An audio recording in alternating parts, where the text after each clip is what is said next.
സംസ്ഥാനത്ത് ഭരണത്തുടർച്ച ഉറപ്പിച്ച് ഇടതുമുന്നണി കാത്തിരിക്കുമ്പോൾ CPM CPI നേതൃയോഗങ്ങൾക്ക് ഇന്ന് തുടക്കമാവുകയാണ്. CPI സംസ്ഥാന എക്സിക്യൂട്ടീവ് ഇന്ന് ചേരും. CPM സംസ്ഥാന സെക്രട്ടേറിയറ്റ് നാളെയാണ്. ഭൂരിപക്ഷം കുറഞ്ഞാലും ഭരണത്തിൽ വരുമെന്ന കണക്കുകൂട്ടലിൽ ഉറച്ചു നിൽക്കുകയാണ് നേതാക്കൾ. വിവരങ്ങളുമായി അൻഫിൽഡ് ഡിസൂസ ചേരുകയാണ്. അൻഫിൽഡ്, സംസ്ഥാനത്ത് ഭരണ തുടർച്ചയാണോ ഉണ്ടാവുക അതോ ഭരണമാറ്റമാണോ എന്ന കാര്യത്തിലൊന്നും ഒരു വ്യക്തതയില്ല. പല വിലയിരുത്തലുകളും നടക്കുന്നു, വിശകലനങ്ങളും നടക്കുന്നു. അതിനോടൊപ്പം CPMൻ്റെയും CPIയുടെയും നേതൃയോഗങ്ങൾക്കും തുടക്കമാവുകയാണ്. ഈ തെരഞ്ഞെടുപ്പ് കഴിഞ്ഞ സമയത്തുള്ള ഈ നേതൃയോഗങ്ങൾക്ക് ഏറെ പ്രാധാന്യമുണ്ടല്ലോ. എന്താണ് കൂട്ടിച്ചേർക്കാൻ? തീർച്ചയായും ഇന്ന് അതായത് വോട്ടെടുപ്പ് കഴിഞ്ഞു, പോളിംഗ് കഴിഞ്ഞ് 2 ദിവസം പിന്നിടുമ്പോഴാണ് CPMൻ്റെ CPIയുടെ ഏറ്റവും പ്രധാനപ്പെട്ട നേതൃയോഗങ്ങൾ തുടക്കമാകുന്നത്. ഇന്ന് CPIയുടെ സംസ്ഥാന എക്സിക്യൂട്ടീവ് ചേരുന്നു. നാളെ CPMൻ്റെ സംസ്ഥാന സെക്രട്ടേറിയറ്റാണ് ചേരുന്നത്. CPIയുടെ സംസ്ഥാന നേതൃയോഗമായാലും CPMൻ്റെതായാലും പ്രധാനമായും ഈ തെരഞ്ഞെടുപ്പ് കഴിഞ്ഞിരിക്കുന്നു. അതുകൊണ്ട് തന്നെ ഒരു ഭരണ തുടർച്ച എന്നതിൽ ഉറച്ചു നിൽക്കുന്നു. മുന്നണികൾ ഭരണ തുടർച്ച, അതായത് ഭൂരിപക്ഷം കുറഞ്ഞു പോയാലും ഭരണ തുടർച്ച തന്നെ ഉണ്ടാകുമെന്ന് ഉറപ്പിച്ച് ആവർത്തിക്കുകയാണ് മുന്നണി നേതാക്കളൊക്കെ തന്നെയും. അതുകൊണ്ട് തന്നെ ഇന്ന് ചേരുന്ന CPIയുടെ സംസ്ഥാന സെക്രട്ടറിയും സംസ്ഥാന എക്സിക്യൂട്ടീവും CPIയുടെ ചേരുന്നു. ആ സംസ്ഥാന എക്സിക്യൂട്ടീവിൽ പ്രധാനമായും ഭരണ തുടർച്ച ഉണ്ടാകുന്നു. കാരണം ഇതിലെ ഏറ്റവും ശ്രദ്ധേയമാകുന്നത് ഈ പോളിംഗ് ശതമാനത്തിലെ വർധനമാണ്. വലിയ രീതിയിലുള്ള മികച്ച റെക്കോർഡിംഗ് പോളിംഗ് ഉണ്ടാകുന്നു. സ്ത്രീകളുടെ പ്രാതിനിധ്യവും സ്ത്രീ വോട്ടർമാരുടെ റെക്കോർഡ് പ്രാതിനിധ്യമൊക്കെ ഉണ്ടാകുന്നു. ഇതൊക്കെ തന്നെയും 10 വർഷത്തെ ഭരണ നേട്ടങ്ങൾ അത് വലിയ രീതിയിൽ തന്നെ ജനങ്ങൾ ഉൾക്കൊണ്ടു. അതിൻ്റെ സ്വാധീനം വോട്ടർമാരിൽ ചെലുത്തിയിട്ടുണ്ട്. അത് തന്നെയാണ് ഈ പോളിംഗ് ശതമാനത്തിന്റെ വർധനവെന്ന് കണക്കുകൾ കൂട്ടുകയാണ് ഇടതുമുന്നണി നേതൃത്വം. അതേസമയം നേരത്തെ ഇടതുമുന്നണി നേതൃത്വത്തിന് ഒരു 100 സീറ്റ് എന്ന രീതിയിലൊക്കെ അവർ ഈ പ്രചാരണ സമയത്തൊക്കെ പറഞ്ഞിരുന്നുവെങ്കിലും ഏറ്റവും ഒടുവിൽ ഇപ്പോൾ പോളിംഗ് കഴിഞ്ഞ് 2 ദിവസമൊക്കെ പിന്നിടുമ്പോൾ, അതായത് പോളിംഗ് കഴിഞ്ഞൊരു പിറ്റേ ദിവസം തന്നെ അവർ ഒരു ഭൂരിപക്ഷം, വലിയ രീതിയിലൊരു ഭൂരിപക്ഷം, അതായത് ഒരു 100 സീറ്റിലധികം കടന്നില്ലെങ്കിൽ പോലും ചെറിയ മാർജിനിലാണെങ്കിൽ പോലും ഇടതുപക്ഷം തന്നെയാകും അധികാരത്തിൽ വരിക, 3ാം തവണയും പിണറായി സർക്കാർ തന്നെ വരിക എന്ന കണക്കുകൂട്ടലിൽ തന്നെയാണ് ഇടതുമുന്നണി.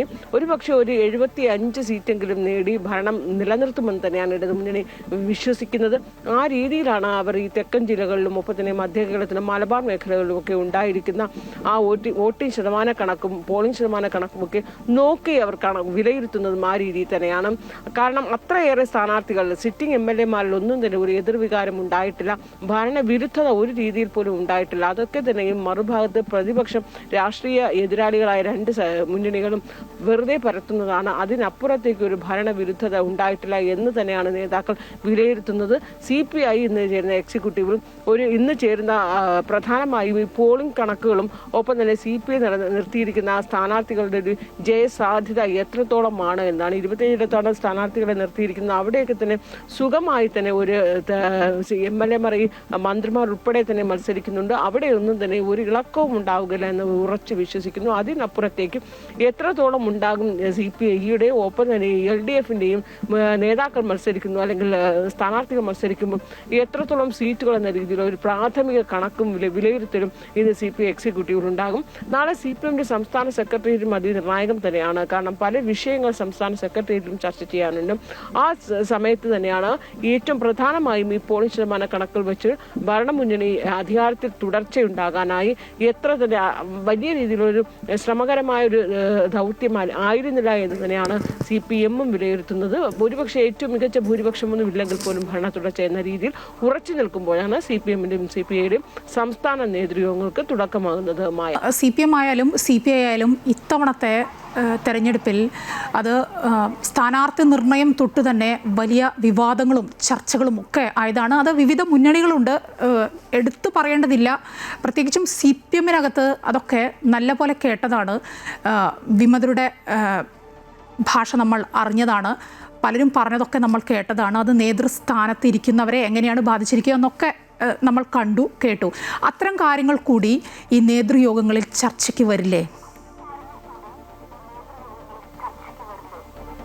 തീർച്ചയായും ഈ നേതൃയോഗങ്ങളിൽ, കാരണം ഈ പ്രധാനമായും ഈ 23-24 ദിവസം നീണ്ടുനിന്ന പരസ്യ പ്രചാരണത്തിലൊക്കെ തന്നെ ഈ പ്രചാരണ സമയത്ത് കൂടുതലും ചർച്ചയായത് ഡീൽ വിഷയങ്ങൾ തന്നെയാണ്. അതുകൊണ്ട് ഇന്ന് നേതൃയോഗങ്ങൾ ആരംഭിക്കുമ്പോൾ ഈ പ്രധാനമായും ഡീൽ, അതായത് ട്രയാങ്കുലർ ഫൈറ്റ്, ശക്തമായ ത്രികോണ മത്സരം നടക്കുന്ന അല്ലെങ്കിൽ BJPക്ക് ജയസാധ്യതയുള്ള മണ്ഡലങ്ങൾ, അതിനപ്പുറത്തേക്ക് UDFന് ജയസാധ്യതയുള്ള മണ്ഡലങ്ങൾ, ഉറപ്പായും ജയിക്കുന്ന മണ്ഡലങ്ങൾ, ഇവിടെയൊക്കെ തന്നെയും ഏതെങ്കിലും രീതിയിൽ ഒരു ഡീൽ ഉണ്ടായിട്ടുണ്ടാകാം എന്ന രീതിയിൽ അവർ പുറത്തു പറഞ്ഞ വിവാദ പ്രസ്താവനകൾക്കപ്പുറത്തേക്ക് ഡീൽ എന്ന ആരോപണങ്ങളും അല്ലെങ്കിൽ ഡീലിന്റെ ഒരു സാധ്യതകളൊന്നും തന്നെയും തള്ളിക്കളയുന്നില്ല ഇടതുമുന്നണി. അതുകൊണ്ട് തന്നെയും ഈ CPMന്റെയും CPIയുടെയും നേതൃയോഗങ്ങളിൽ ഒരു ഏതൊക്കെ രീതിയിലൊരു ക്രോസ് വോട്ടിങ്ങോ അല്ലെങ്കിൽ ഏതെങ്കിലും രീതിയിൽ ഒരു അട്ടിമറിയോ അന്തർധാരയോ എവിടെയെങ്കിലും ഉണ്ടായിരുന്നോ, ഇത്തരം കാര്യങ്ങളൊക്കെ തന്നെ അവർ വിശദമായി ചർച്ച ചെയ്യും. അതിനപ്പുറത്തേക്ക് LDFനെ പ്രതിരോധത്തിലാക്കിയത് ഈ SDPയുടെ വോട്ട് ബന്ധത്തെക്കുറിച്ച് തന്നെയാണ്. കാരണം SDPI എല്ലായിടത്തും LDFന് അനുകൂലമായ വോട്ട് ഉണ്ടാകും, അത് LDFിലേക്കാണ് ഇത്തവണ വോട്ടെന്ന് പരസ്യമായ SDPയുടെ നേതാക്കളൊക്കെ തന്നെ വ്യക്തമാക്കുമ്പോഴും അത് തള്ളിപ്പറയാൻ CPM നേതാക്കൾ തയ്യാറാകാതിരുന്നത്. അതേസമയം CPIയിലെ തന്നെ ബിനോയ് വിശ്വം അതിനെ എതിർത്ത് പറഞ്ഞുവെങ്കിൽ പോലും CPMന്റെ നേതാക്കൾ ആരും തന്നെ അതിനെ തള്ളിപ്പറയാൻ തയ്യാറാകാത്തത് വലിയ രീതിയിൽ ചർച്ചയായിട്ടുണ്ട്.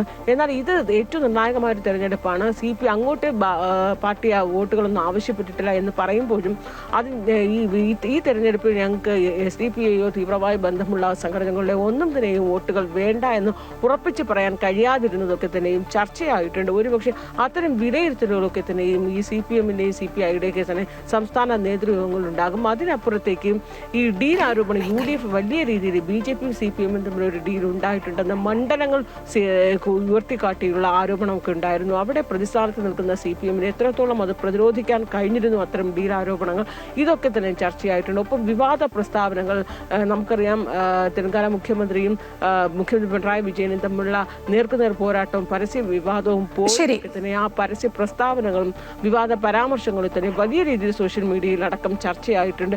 ഇതൊക്കെ തന്നെയും ഈ രീതിയിലേക്കൊക്കെ പോകണമായിരുന്നു പരസ്യ പ്രസ്താവനകളും. ശരി, അൻഫിൽട്ടാണ് വിവരങ്ങൾ നൽകിക്കൊണ്ടിരുന്നത്.